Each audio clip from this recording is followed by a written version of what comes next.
Gute Woche. Welcome to tonight's Shir, Motzei Shabbos Parshas Vayigash.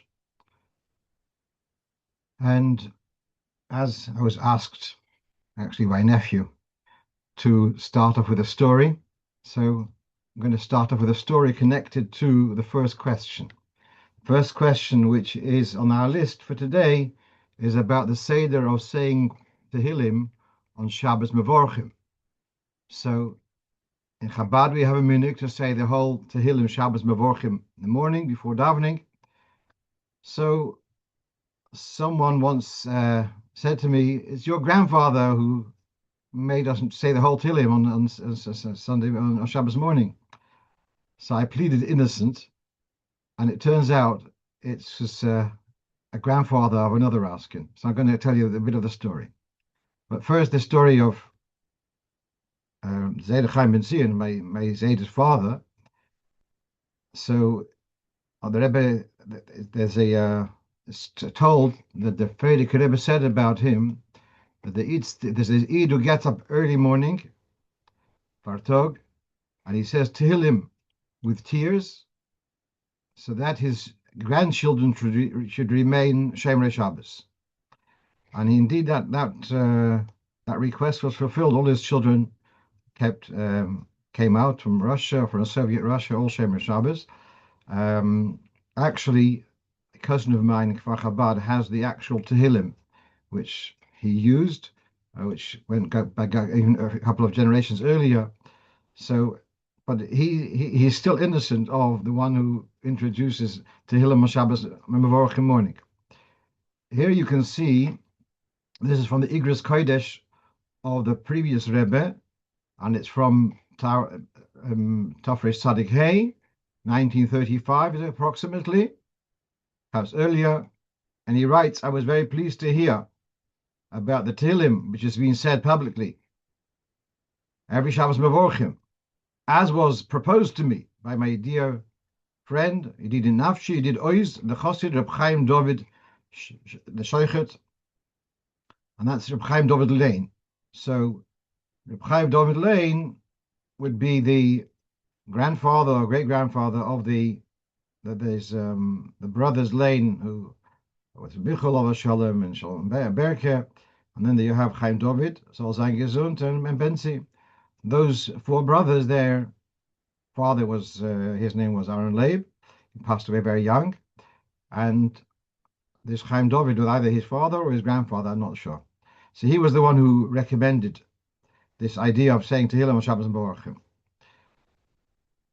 Now, this is as much as you can see on the screen. What I've heard was that he had seen other Chassidim who say the whole Tehillim every Shabbos morning, and he was a bit jealous of that.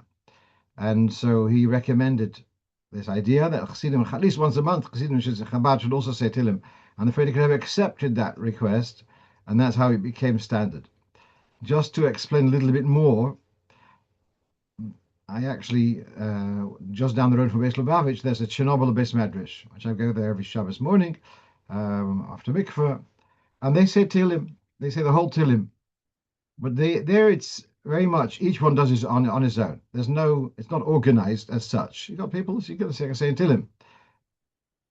For whatever reason, the Frierdiker Rebbe didn't want it that way, and he established it in a much more orderly minhag. And this is what you have. This is actually printed in our Siddur. In our Siddur, now don't ask me why, but they took out the blessing for the Tsar. That was taken out from the Siddur. And there was a blank space. So they put in there, it's around the Shabbos Mevorach, it's around the Birchas HaChodesh. So they put in there the Takonas Amiras Tehillim B'tzibur. That's what they use the spare, the blank space for. And so I'm taking from the Siddur Torah, but Tehillas Hashem also has it. Every Shabbos on Mevorachim HaChodesh should be said early morning before davening, the whole Tehillim, and followed by Kaddish. And if there's a chiyuv, a yortzeit, an oval, so then Kaddish should be said after every sefer. So this is so. Whereas, as I say, the Chernobyl Chassidim was saying Tehillim, but it was each one doing their own thing. The Frierdiker Rebbe saw fit to make it much more formal. That there's a chazan who goes to the Yomid, and he leads the tzibur, and as a result, there is a this there's at the end of each sefer, there's an opportunity for Kaddish to be said for, and if there's no one who has a chiyuv, then Kaddish should be said at the end of the whole thing. I'm sure that the fact that these Kaddishim are part of it, that's certainly a ziruz that people should be there in time to say to him, because at least if not between them and the Ebershter, at least Abbas Yisrael, if someone wants to say Kaddish, so you should have a minyan. So people, at least Abbas Yisrael to be there on time. Meanwhile, let's come back to the. So this is this is my story. If I'm Yotze with the story I just shared with you. This last line over here is on the screen, is that also the Shabbos before Rosh Hashanah, also, although it's not technically Shabbos Mevorchim, because Hashem, whatever the reason is, we don't say Birchas HaChodesh then, but still, at a later stage, the Frierdiker Rebbe added that should be treated the same as Shabbos Mevorchim, and so we say the whole Tehillim on that Shabbos morning too. Okay, now comes the question about the Yehirotzens. So there's a long letter, about 3 pages, at the back of the Tehillim Or Yosef Yitzchak. And the history to that letter it's written to Reb Zalman Duchman. The way I heard is the following, that in 770, there are lots of people coming and davening, probably less 60 years ago, but and not every time is there a minyan, someone has a chiyuv. So people daven a minyan, and Reb Zalman Duchman, he was past retirement age, and he was going to every minyan and saying the Kadeshim after Shir Shayoim, and after Kaveh, and after Oleinu. And some of the younger fellows said, Reb Zalman, there's no chiyuv. Why, give us a break. And so, is it appropriate or not appropriate to do those Kadeshim, even though there's no chiyuv? So Reb Zalman wrote to the Rebbe, and this is where we have this long letter of the Rebbe explaining the value, the importance of saying the Kadeshim, even if there's no chiyuv. Okay, so that's the length of the letter. At the end of that letter, he writes the following: the Kaddish, which is after Tehillim, in that respect, my father-in-law, the Rebbe, differentiates that if there is a chiyuv, Kaddish should be said after each sefer. If not, once at the end of the whole Tehillim. So it seems to be, if there's no chiyuv, not to need to say Kadeshim. And here the Rebbe says you should be saying the Kadeshim after Shir Shayoim and after Kaveh. So he answers that Ein Ladamosh, don't compare to our discussion. The Kaddish between one sefer on the Tehillim and the next is actually a chiddush. Now, if someone would say that Chabad actually tried to be economizing in how many Kadeshim we say, people will find it a little bit, they'll raise their eyebrows.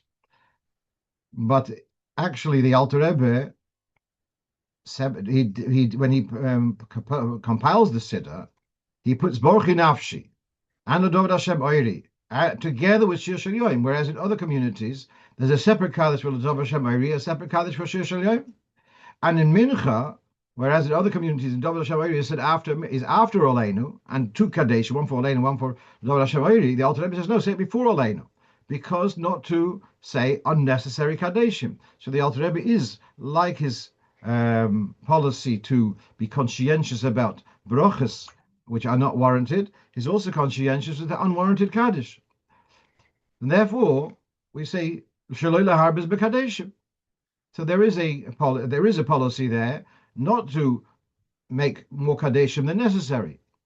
So therefore you can't do a Tehillim and a Kaddish, another Tehillim and a Kaddish, another Tehillim and a Kaddish. That's not okay. You could cover them all with one Kaddish. So why should you do them separately? So therefore, the Rebbe is saying that the fact, or the idea of having each Sefer of Tehillim and then a Kaddish, well, actually that's a Chiddush, because that seems to be contrary to that policy. If it's all Tehillim, it's all the same thing. So why are you saying a Kaddish and a Kaddish? That's what the Rebbe is saying over here. And despite that, the Frierdiker Rebbe saw the wisdom in making a Kaddish after each sefer, and I threw in my 2 cents why. I might be wrong, but it doesn't matter. Okay, but then having dealt with that, the difference between the Kadeshim in Tilim, the Kadeshim in the towards the end of davening, Ha'or, Matim leminogenu hana, in accordance to our minig in relation to Tilim.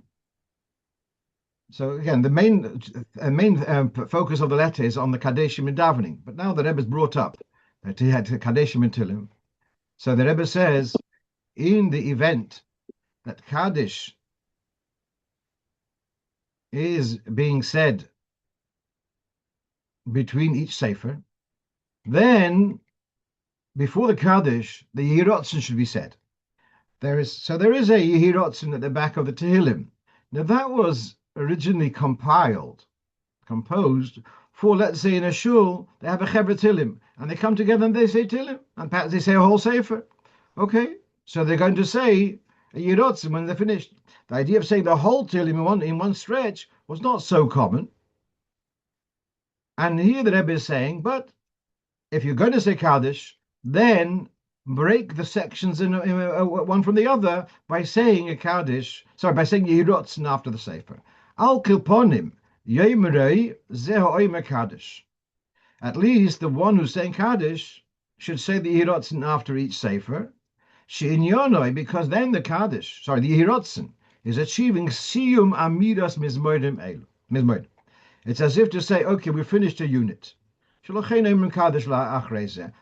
somehow, whereas the Frierdiker Rebbe did not talk about saying Yehirotzen or not saying Yehirotzen. Here the Rebbe introduces, if you are already saying Kaddish between each Sefer, before the Kaddish, say the Yehirotzen to justify saying the Kaddish. And then the next Sefer is a new. So the Yehirotzen are breaking up into separate units, which justifies the 5 times saying Kaddish. That's what Rebbe is saying over here. What about if you are not saying Kaddish? So do you need to say the Yehirotzen after each Sefer? So l'chayre, it's not necessary.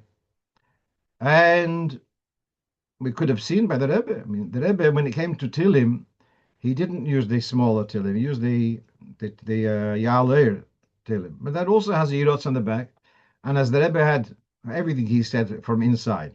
So if the Rebbe would say the Yehirotzen, you'd see him flipping to the back of the Sefer. I did not have the wisdom to follow these things in detail back when we could. But as far as I understand, the Rebbe didn't do so. Then I want to throw in 2 other things.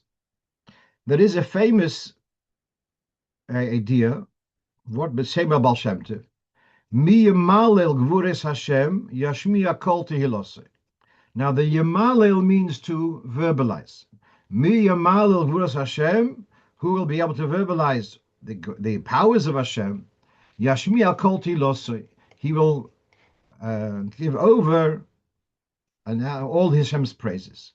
But the word Yemalel can also mean to crumble, like Katafta Melilas B'Yodech. And so there's a word from Bein Baal Shem Tov, Mi Yemalel Gvuras Hashem. You want to crumble the Gvuras instead of the strict judgment. It should be in a way of Chesed. Yashmiya Kol Tehilosei. Say Tilim. You say the praises of Hashem. This causes the Gvuras to disintegrate. Something on those lines. There are those who also say Yashmiya Kol Tehilosei, to say the whole Tehillim. That is not from the Rabbeim, this is from other sources, to say the whole Tehillim uninterrupted. There's a mile in saying the whole, what it is from the Rebbe, not in connection to Shabbos Mevorchim. Eid who is going to have an operation in the coming week. So the Rebbe says, if I'm not mistaken, he says on the Shabbos before, to say the whole Tehillim uninterrupted. So the Rebbe doesn't say there the word of the Baal Shem Tov of Yemal Kol Tehillos, Yemal was Shmiya Kol Tehillos. But he does say a mile in saying the whole Tehillim uninterrupted. So there's a mile in saying the whole Tehillim uninterrupted. It's also, by the way, it's a segula to finish it sooner if you don't interrupt the middle. You'll finish it quicker. But there's a mile in saying Tehillim, the whole Tehillim uninterrupted. I just want to finish off this point. I learned 3 years in Brunua, and Reb Nissen Nemenov, who was the mashpia, he would stand in his place. He'd stand with his arm kind of over him, by his forehead, and he would lean against the wall, and he just said the whole Tehillim straight by heart. That was we saw this every Shabbos Mevorchim, stood there, well, that was an hour and a half, whatever, just said the whole Tehillim by heart. Right. Someone's pointing out something. Okay. Mishnah Brura says about one Kaddish after groups of Tehillim. Right. So that's what the Rebbe is saying. Chidushu. And L'chayre, I mean, the Mishnah Brura wasn't talking about saying the whole of Tehillim. And I just can see the wisdom here of introducing Kadeshim. So that's how you get the tzibur to be there. Okay. Right. So that was point number one. Now, point number two, question number two, someone asked, he heard that there's such a thing of burning the wicks or the oil from Hanukkah. Why is that different to when it comes to the lulav and the arovas and the hishanas? So let's take a look here. This is the lower quote is from Hilchos Hanukkah, which says the leftover oil from Hanukkah doesn't mean the stuff in the bottle. It means the stuff which you already poured into the lamps and you had lit the wick, and for some reason they didn't use up all the oil. Let's say there's a wind or whatever, whatever it may be, but you had consecrated that oil for the mitzvah of Hanukkah. Then it's got a certain kedusha to it. You can't use it for anything else, and therefore you're not going to use it for lighting. You're not going to use it for salads. You're going to make a separate fire and burn it on its own. Because it's been designated, been consecrated for the mitzvah. And he goes even further. What happens if it gets mixed up with other oil? Does it make, and can you add more oil to make it bottle b'shishim? Let's not go in that direction. Meanwhile, we have here that there's a din in Shulchan Aruch that you should burn the oil. And now, here we've got Siman Tov Mem Hey in Hilchos Pesach, where the Alter Rebbe says there are those who have a custom to use the arovas from Hoshana Rabbah to use them for burning the chametz. Because something was to be done for a mitzvah, used for a mitzvah, should be used for another mitzvah. And similarly, to take yes, noegin as a hesek me arovas halulav. I never noticed it before. I always remember just the lulav. It's the arovas halulav. So you got the arovas of the lulav of mitzvahs say, so they should be used for the baking matzahs. The arovas of the Hishana Rabbi is to bittel of gvuras. You smash them, therefore you use them to get rid of the chametz. Fine. Meanwhile, so we see here that there is an inyan of leaving the arovas till Erev Pesach. And why is Hanukkah different? So the answer is very, very simple. And here on top of in the screen you have from the tour. Don't leave it for next year's Hanukkah. I mean, if it's consecrated for Hanukkah, next year's also Hanukkah. Because meanwhile, someone might, by mistake, use them for something else because you're leaving it for such a long time. And therefore, you may by mistake use it for a salad or for whatever. And even if you put it in a kli mos, perhaps someone will make a mistake and use it for something else, and therefore ein le takana. So this is where the simple answer, that whereas the old Hishanis, no one's going to be tempted to use it for anything else. So therefore it's safe to keep it until Erev Pesach, whereas the leftover oil of the menorah, that could be by mistake used for something else, and therefore the recommended practice is to burn it right away after Chanukah, as you see here in Shulchan Aruch. And despite that, I did note in one of these Malaktim, they say that the Bel Zeminig is actually to keep it for burning the chametz. But I find that a bit surprising, where you have a clear lit in the tour, not to leave it around because of the chashash. Could be they're talking about burning the leftover wicks. That's one thing. With leftover oil, so we have the chashash of a michshel, and it should be burnt right away. Okay, let's go on to the next question.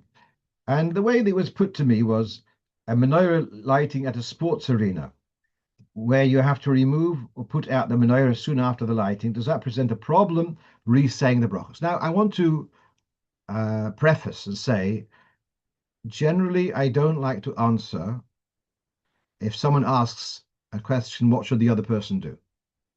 So whoever lights these menorahs in these sports arenas, I'm sure that they have taken rabbinical counsel, and whatever they're doing is rabbinical guidance. So I'm not addressing them.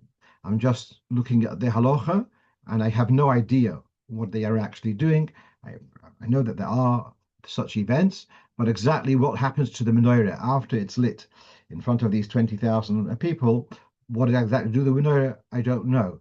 So I'm not really addressing that. I'm just looking at the halacha. So here's the question. There is a minhag to light the menorah in shul. Now, this is not written in the Gemara. It's not written in the Rif, not written in the Rambam. It first is mentioned in the Itur, which actually was a contemporary of the Rambam. And it seems to be that public menorah in shul was a consequence of the fact that Yidden were no longer lighting the menorah outside, as it's written in the Gemara, Al Pesach Beis Bachutz, because of persecution and anxiety. And so the public profile of the menorah had been lost. And in order to make up for that, to compensate for that loss, they introduced lighting a menorah in shul. Okay. And the general emphasis is that no one's yoitza with a menorah lit in shul. So here's the question. You light the menorah in shul, and then everyone goes on their merry way to their homes to light their own menorah. So does the menorah in shul have to burn the shear? I think Gemara says, Ner Chanukah mitzvah ad shetishka mishatishka chamo ad kalya rigla de tamadoi, and the two sforas the Eloi ad gmadlik and the shiura. So we learn there's a shear. The menorah has to burn a shear a half an hour. So does the menorah in the shul have to burn a half an hour? And obviously, I'm taking the precedent of the shul menorah to apply in these public menorahs in public settings. That it's where they're coming from. The lighting in a public place has got its source in the lighting in shul. So here's the question: does lighting in shul have to last for half an hour after Tzesek Chavim? So here you have, this is from the Sefer Nitei Gavriel, and he writes, it's appropriate not to put out the menorah in shul until a half an hour after nightfall.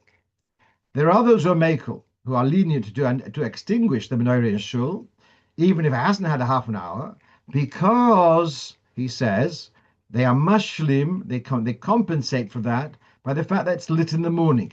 Now, the one who this is from is from the Sefer Charles Teshuvah's Melamed Lohoyel, who was a prominent Rav. I think it was Robert Tzvi Hoffman. At any rate, he was a prominent Rav in Germany. And it looks like that was their minhag, that they would light the menorah in shul, but then everyone went home. So they would put out the menorah put out the menorah before leaving, and then they lit it again for Shachris. So no one's saying that you can light. Now, in other words, if you're making a brocha, then you're seeing it as a mitzvah. If it's a mitzvah, it has to be kosher. And for example, the menorah, even the one in Manhattan or whatever, made sure it's less than 20 amos high. If it's going to be a mitzvah, it has to be done.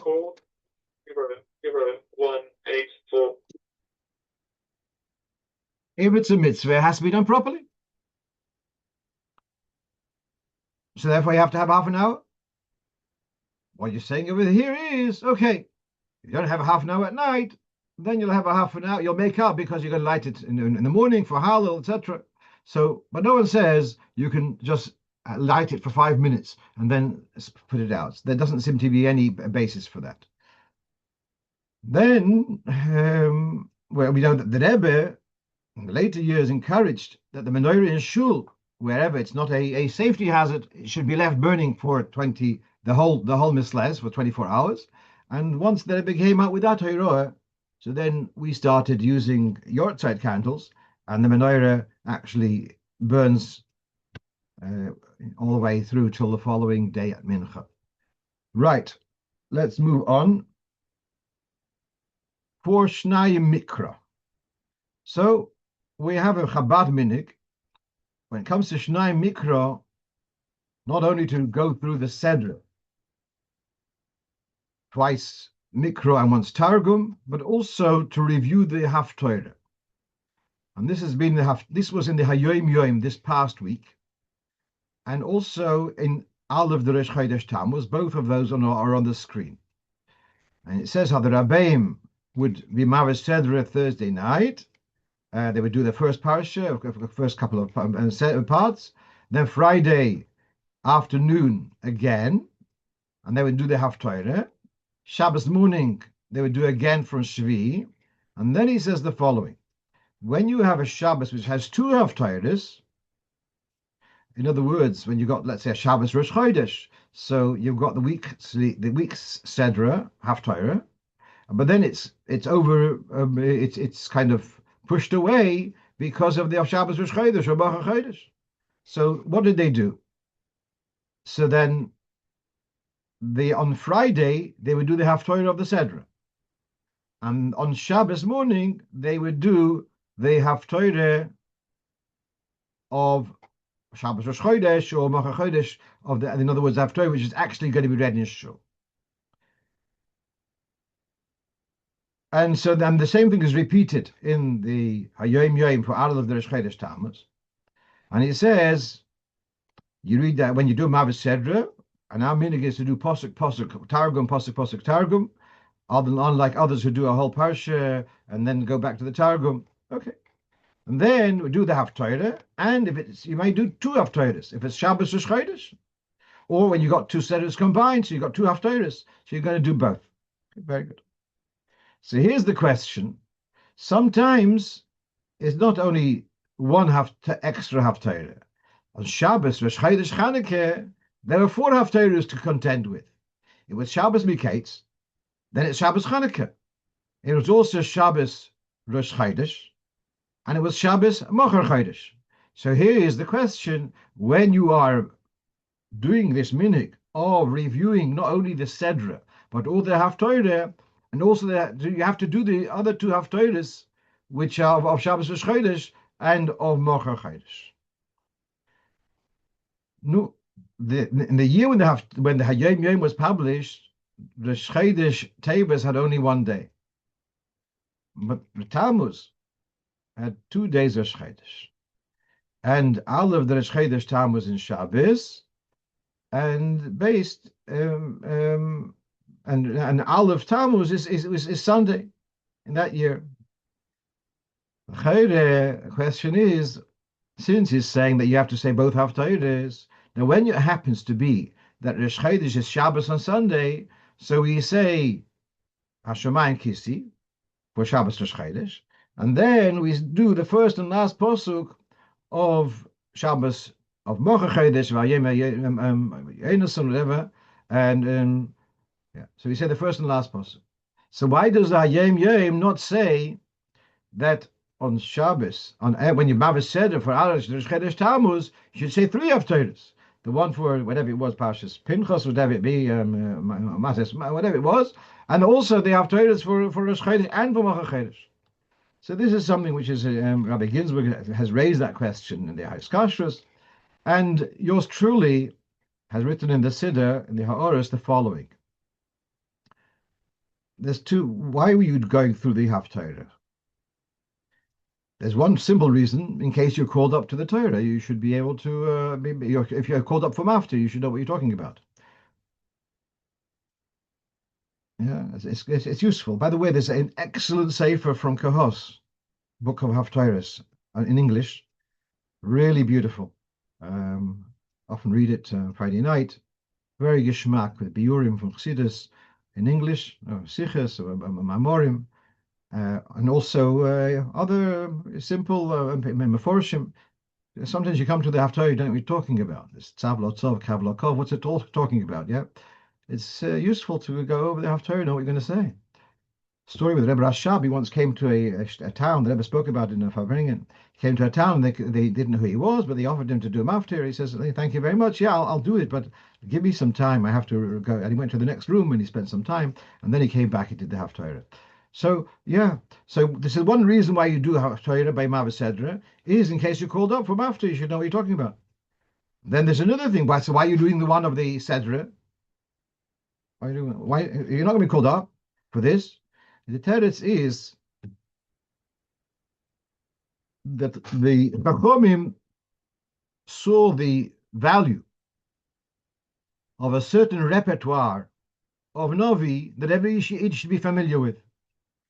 And therefore, the Haftorah of that Sedra is important knowledge for you. Lemaise, you're not going to read it in Shul, but still you should refresh yourself. You should be familiar with that Haftorah.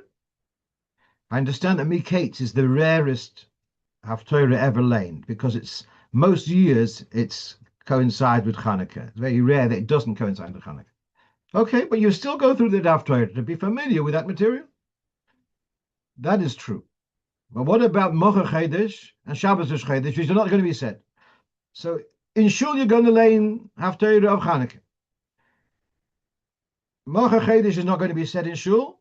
Neither is Shabbos Chedesh going to be said in Shul. Yeah, Chabad we're going to do the first and last psukim. But overall, we're not going to do those Haftarahs. So it's neither the Haftarah Parshas Shavua, nor is the one going to be called up in Shul. Therefore, you don't have to go through those Haftarahs, which are not going to be neither of the week Sedra, nor the one which is going to be read in Shul.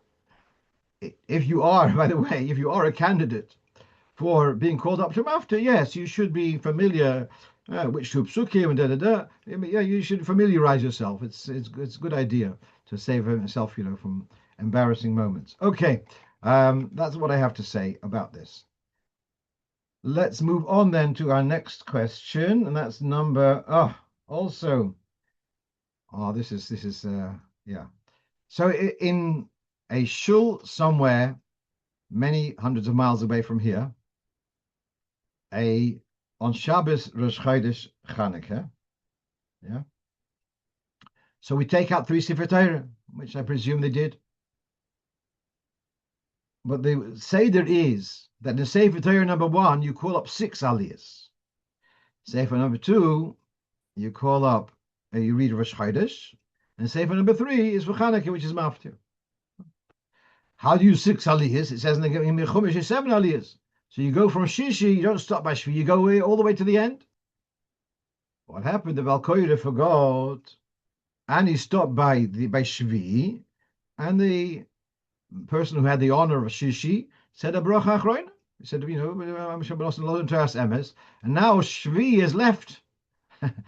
There's no takers. So what do you do now?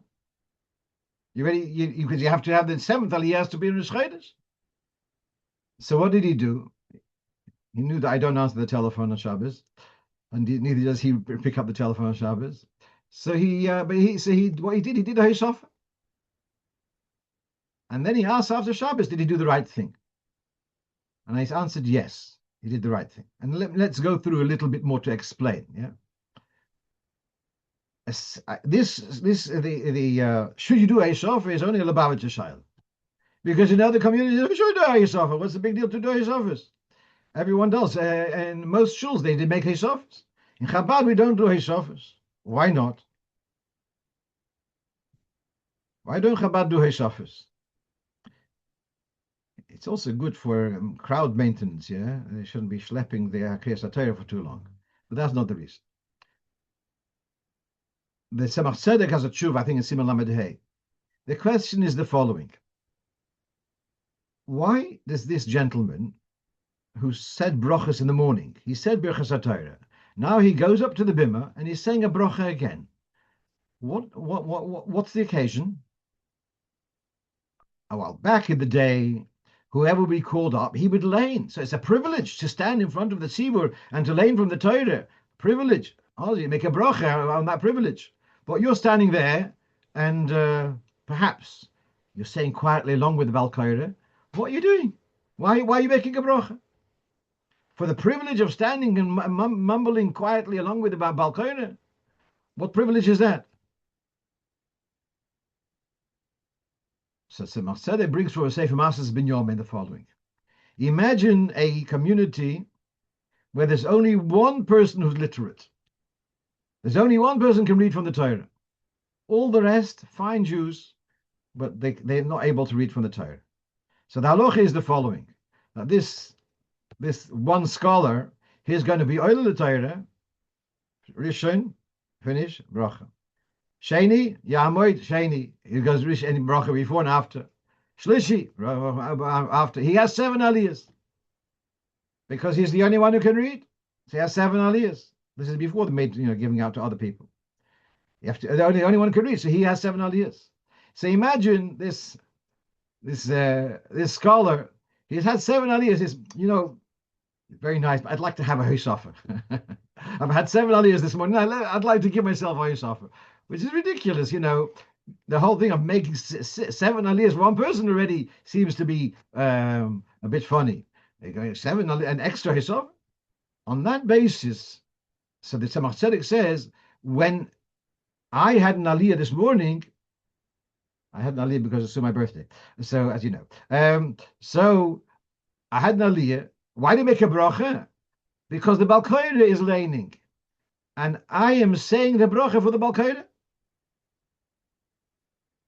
Okay, so that's why we don't do Heshafis. Basically because of this Master Binyamin.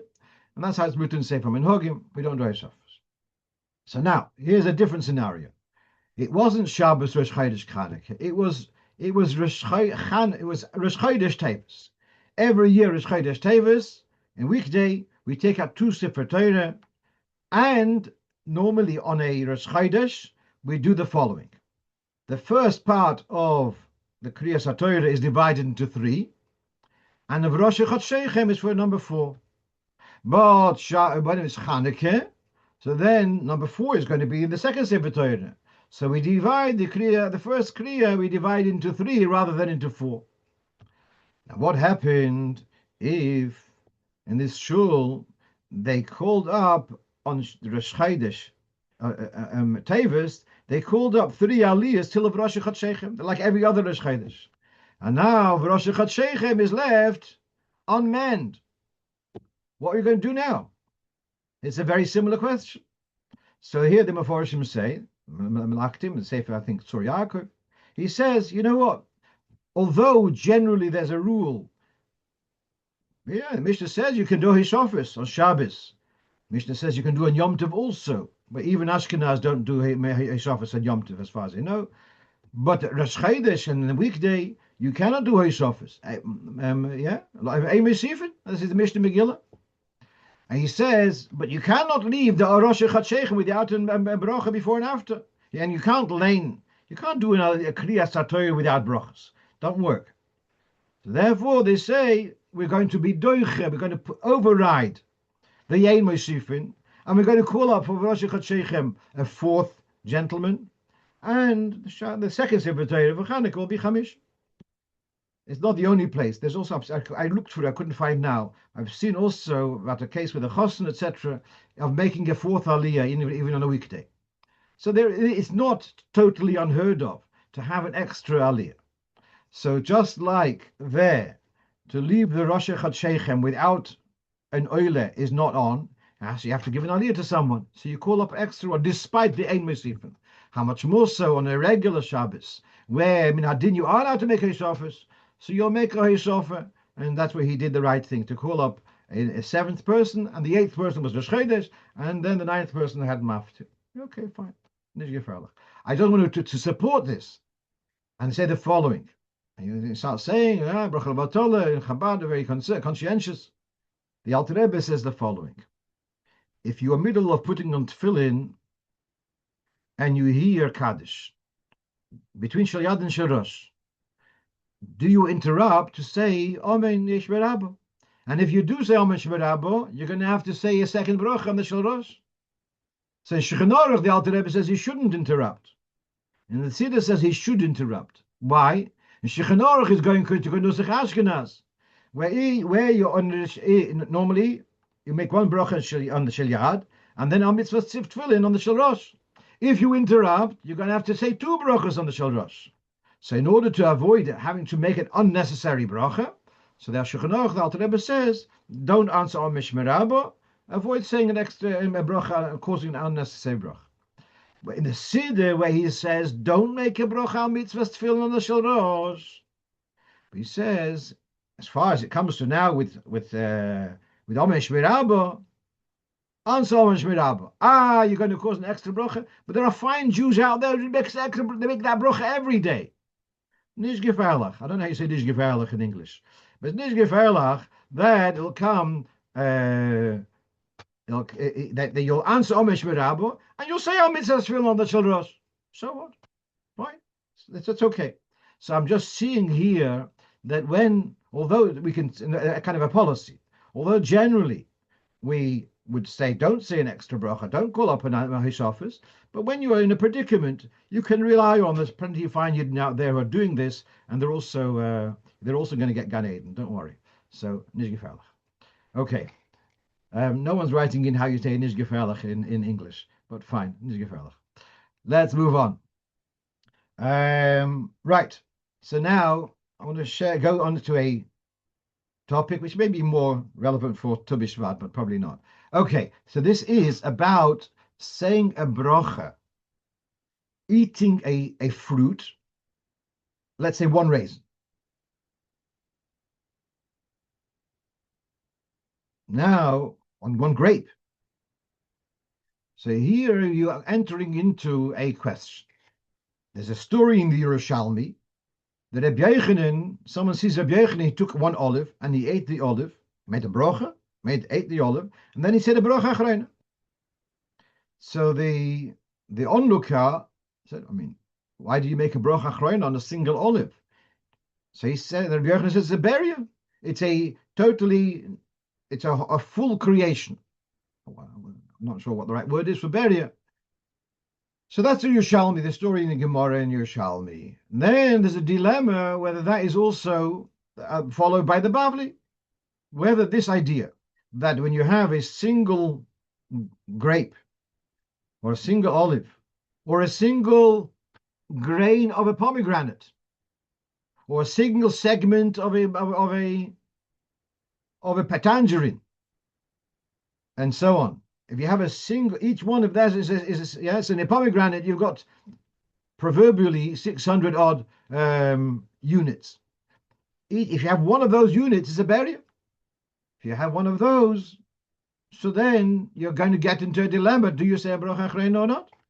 So what does it say in Shulchan Aruch? Nochein nochin li zoher shelo yilech el brio pochos mikazayis. You want to eat grapes, make sure you have a kazayis. By the way, to raisins, depending on how big they are, but it's unusual for a person to have a kazayis of raisins in one go. It's quite sweet, etc. So there is this thing of not having a whole, let's say nuts, a whole. I want to eat nuts only if you're going to have a kazayis. But otherwise, you're going to get a bracha, a shaila of a bracha. Are you going to make a bracha achrona or not? If you're going to say burn the nefashos in any ways because you're having a drink or something, you're going to have so you're going to make it. Then that's not a shaila. The shaila is only when you're having just on its own, just one nut, or even two nuts. Two nuts is less than a kazayis. How big is a kazayis? Think about the size of the small cups, which mashke before the breweries invested in making bigger cups. Now you go to Fabrengens, the cups are 2,000 ounces. Like this, they sell more whiskey, yeah. But Amol used to be smaller cups, yeah. So those are 1 fluid ounce. That's the size of a kazayis. Think of also a matchbox, a Bryant and May, average contents 42 matches. So that kind of matchbox is approximately a kazayis. Okay. Here's an interesting question. I hazarded this over yesterday. I do a rehearsal shear on a Friday night. If a person has eaten one raisin, he did the wrong thing because he's now put himself in predicament that he's maybe have to do a bracha achrona and he can't. Can he have a second raisin? He's in predicament anyway, yeah. So no, another one. Oh no, you cannot. So Rabbi Weiss tells me that I said it over the name of Rav Padva. So Rabbi Weiss tells me that actually he suggested it to Rav Padva to say the following: when you eat a kazayas of cake, you have chiyuv bracha achrona. You eat another kazayas cake, you also have another chiyuv bracha achrona. You eat a third kazayas, you have a third chiyuv bracha achrona. Happens to be you cover them all in one bracha achrona because they're all the same thing. But it doesn't mean that yeah, it's each one which you're eating, you're causing a new chiyuv, and you and you're not going to be able to address it. All right, so this is what we're seeing over here, that to avoid having a fruit, a whole unit, which is less than the kazais. Now, what happens if you, let's say you have a nut, and before you eat it, you break it in half. So you didn't eat a whole nut in one go, you ate it in two halves. Does that solve your problem? So you can see here on the lower right, this is from Pisket Shuvas. He says it's only if at the time of the bracha the fruit was intact, but if before the bracha you had broken it in half, then that's not called sholem. And I'm going to pick a fight with this fella, because the Alter Rebbe says, "V'hu shohuvo lefonov apri le'echol keshehu sholem." The definition of sholem is if it was served sholem. So the Alter Rebbe is saying here that when do you call it a barrier? When it was served sholem. Whether you broke it before you ate it doesn't matter. It was brought sholem. And this lashon of the Alter Rebbe is actually the lashon of the Rosh. V'haydi Yerushalmi hu b'zayis sholem kashehu v'lefonov. So the defining moment of being a barrier is whether it was served sholem. Interestingly, the Alter Rebbe published, before he published the Siddur, before he published the Seder Birchas Hanehenin in the Siddur, he published around the time of the Tanya, perhaps a little earlier. He published a Luach Birchas Hanehenin that was printed, and we have copies of it. Now it's in the back of the Shulchan Aruch in Chelik Aleph. In the Luach Birchas, so the Alter Rebbe had written Birchas Hanehenin 3 times in the Shulchan Aruch, Luach Birchas Hanehenin and Seder Birchas Hanehenin. The latter 2 he's printed B'chayav. In the Luach, he writes, "Afilu achashu v'lefonov, afilu chotchoi kedei le'ochloi, ein olov din barrier." He says it's only if he ate it whole.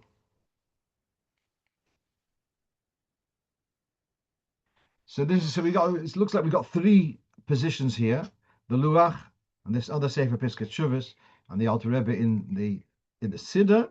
And it seems to be the defining moment, according to the Alter Rebbe, is huva lefonov. So breaking the nut in half whilst it's on the table doesn't help. Just let's step back a little bit. I didn't research this too much. This concept of barrier, where did it come from? So we have this. One area is barrier is not bottle. You learn your Yeridaya, where's it? Something Kuf Gimel, somewhere around there, perhaps a little earlier. That's the whole worry about bugs. Why are we so obsessed with bugs in lettuce and why don't you say it's bottle? And the answer is a whole creature will not be bottle. So there's no bittle. If, let's say, here's an interesting thing. Can you buy blackberry jam? Now, blackberries are heavily infested. So we're not allowed to eat blackberries. Can I take blackberries and put them through a puree to make them into puree? And then the bugs there will be macerated. They'll no longer berry. They become bottle. I'm not allowed. Not allowed to, because the concept of Eimevatel is l'chatchila. You're not allowed to take a Easter, like you're not allowed to take a piece of chazer and throw it into your cholent and say bottle b'shishim. And the same thing, you cannot take bugs and macerate them. But if, what's their name, Hartwell and Bowser, whatever, if they take blackberries and they macerate them and they make it into jam, then I'm allowed to buy it. So a Jew cannot make blackberry jam, but you're allowed to buy a blackberry jam from a Goyish manufacturer, of course, with the hechsher, etc.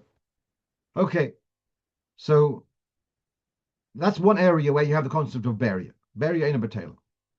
Another thing is when it comes to malchus. If a person eats chazer, and there's Adim warn him, you eat that, you're going to get malchus. I don't care. It's a kazayas. They brought him to Bezdin, they give him malchus 39 lashes if he can handle it. What happens if it's no, it's one small worm, but a whole worm. A whole worm, he swallows it, he gets malchus. Why? It's a berry. A whole fly. And he ate it, of course, with the hasro, etc. He gets malchus. So because a berry, so the chayre in the din of malchus, the moment which is really relevant is the moment of eating. So why does it make a difference huva lefonov or not? So I don't really know. I'm not sure. Or perhaps the chashivas is you saw a whole thing huva lefonov, but really I don't understand this third svara to say depends whether it was whole at the time of the brocha seems to be irrelevant to me.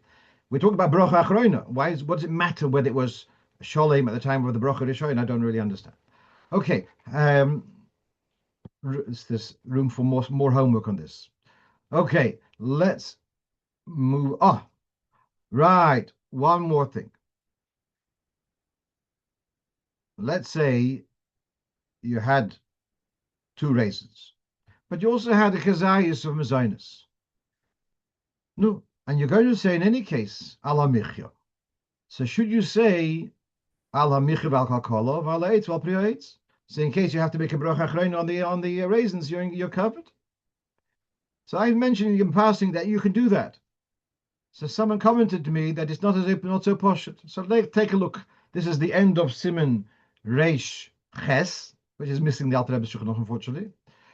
Lo yichra la'asov b'kshum teisefes b'bichas men sholosh ava b'sheinu esav shema malchus. You have a doubt, don't throw in the doubt into your bracha men sholosh, even though you're making it in any case. Even though you're not going to add an extra in Hashem's name or anything, you don't incorporate miktzad hashofik, which seems to be contradictory to what I just said. So I'm going to tell you why that is not a stira. Here he's talking about you had a drink and you're not sure if it is wine or it isn't wine.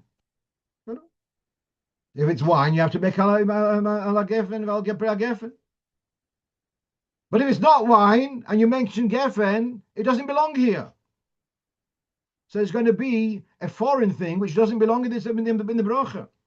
Don't mention it. You're not sure whether it belongs, doesn't belong, don't say it. But here you're having, and the Mishnah Berurah says, Moshul, you have fruit, and you're not sure whether they are from Shiva Samin or not.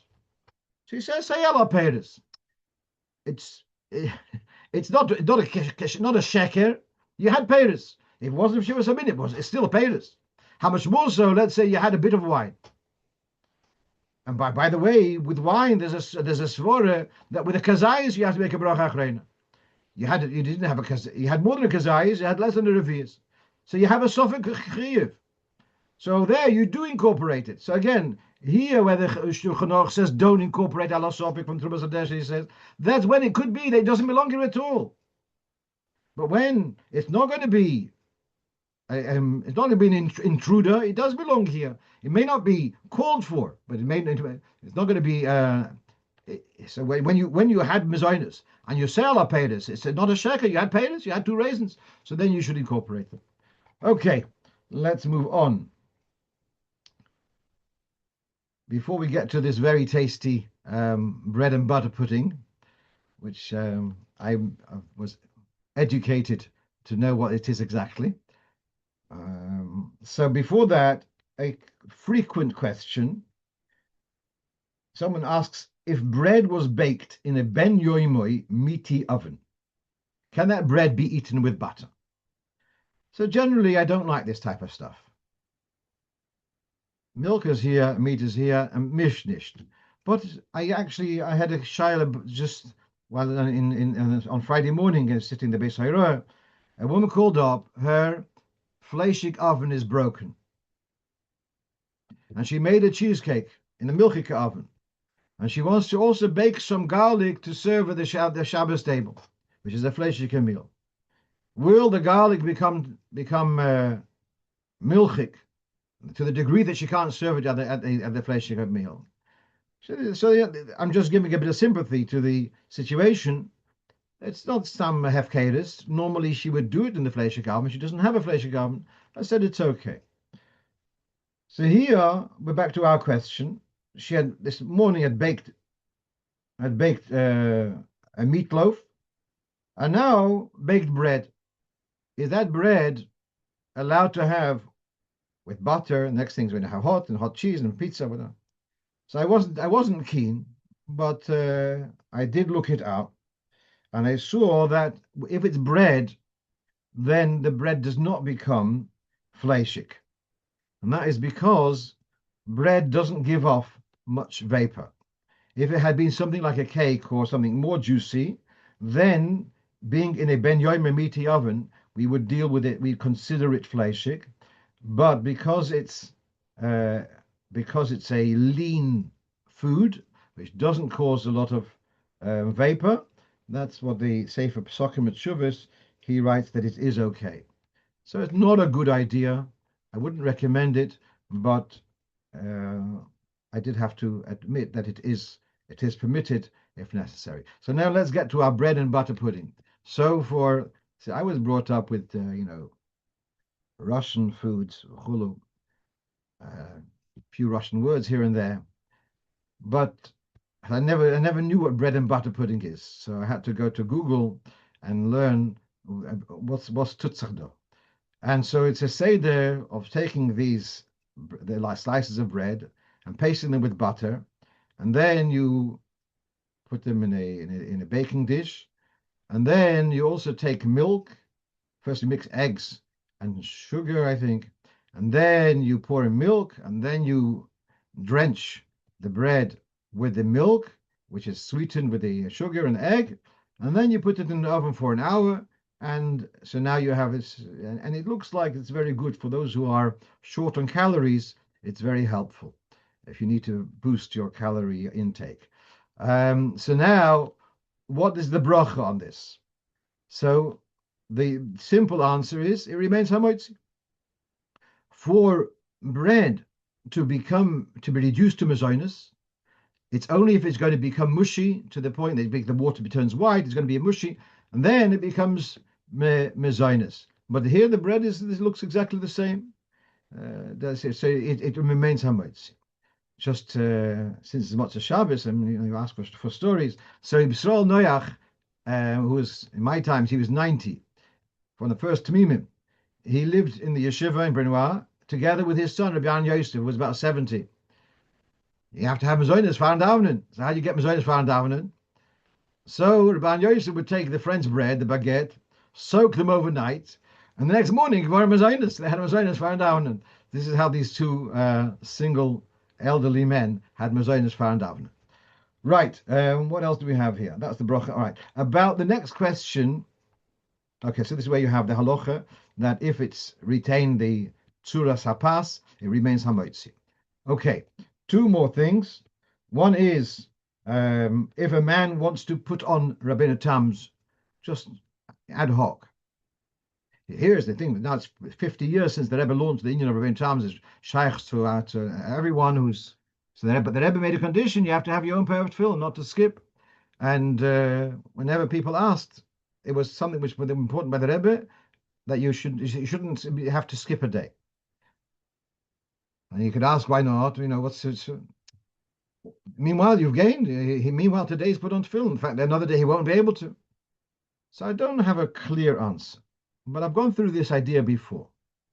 The following: that when there's a chiyuv, then you do it whatever you can. When it's a hidur mitzvah, you do it properly.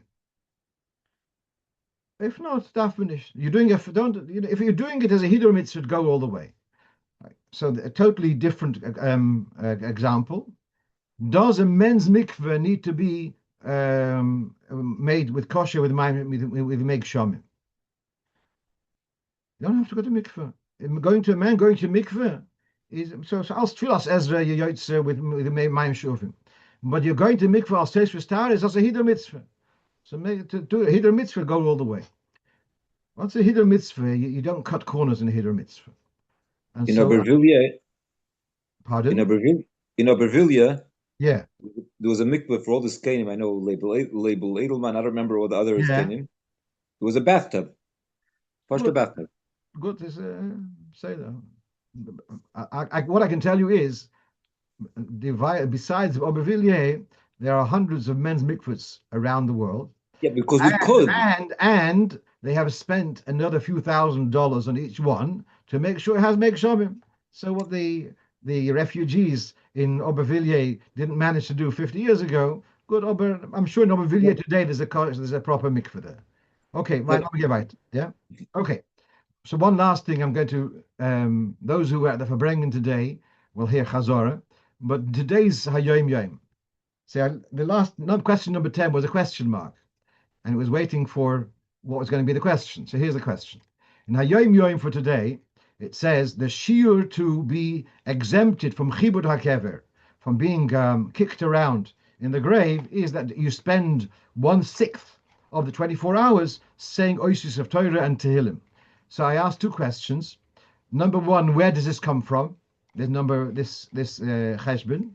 And number two, what's the svara? So the first question, I don't have the answer yet, but I'm going to suggest the following. I don't know whether did one share this with you and then the shiur or not.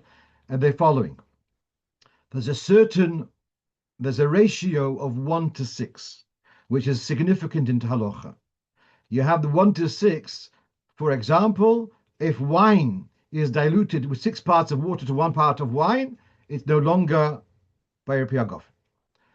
In the dinim of Yain Nesech, if wine was diluted with 6 parts of water, no longer Yain Nesech.